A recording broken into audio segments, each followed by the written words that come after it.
We move to the Express, Nick. What are they going with? Yeah, it's the boats. It's Rishi's $478 million deal. I said we would stop boats, and of course he's referring to his 5 pledges. When you make a pledge, Steve, as a politician, you have to stick to it. So he's made this pledge, and he's now in a deal with Macron, which is a sort of, I mean, people are saying 500 million, that's, I guess, rounding up. And the idea is, I mean, I don't know how it's actually going to work, but that's, you know, that's secondary. But Rishi has a sort of better relationship with Macron than previous leaders. They didn't really understand Boris and his jokes and his weird vibe.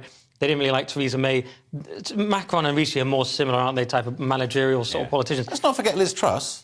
They didn't like Liz Truss because immediately she said, well, I'm not sure if Macron's a friend or foe, which isn't really diplomacy 101. So Macron is getting on better with Rishi, and maybe this is... I mean, look, I don't have a better idea. I don't know if this idea is going to work, to just give France a load of money to have detention centres in northern France. This is the idea. No idea if it'll work, but at least we're trying something, I suppose. I would just stick them all in a helicopter and dump them in France, but that's not for everyone. Yeah, I mean, I don't think the political will is necessarily there in France to sort of stop these people coming to the UK. You know, not that I'm saying, you know, a country might not want some of these people coming over, but yeah, I think it depends on the political will in France, and just the sort of incentive isn't really there to stop them. As much as you're right, they're rounding the number up, but let's be honest, it'll cost that anyway, because there's never been a government idea that's not cost more money by the end of it.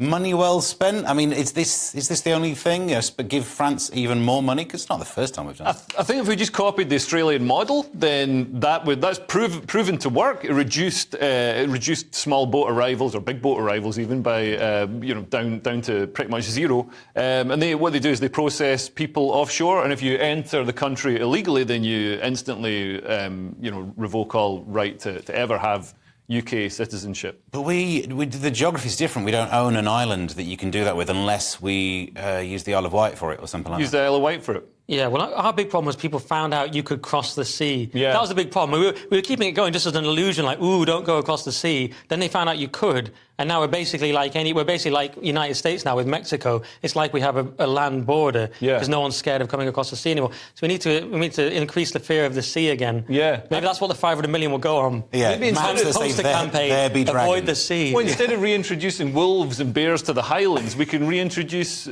crocodiles. Or those giant squid. Yeah. Yeah. Loch Ness. I mean, she's been sitting around doing nothing other than upsetting the 3 tourists a year. Great point. Get her down there. Yeah. We don't know it's a woman. It's Scotland, so Loch Ness... Is Nessie not a female name? Well, it's Scotland, so it could be any gender. I knew you'd get back to it. I'm amazed we've gone 14 minutes without.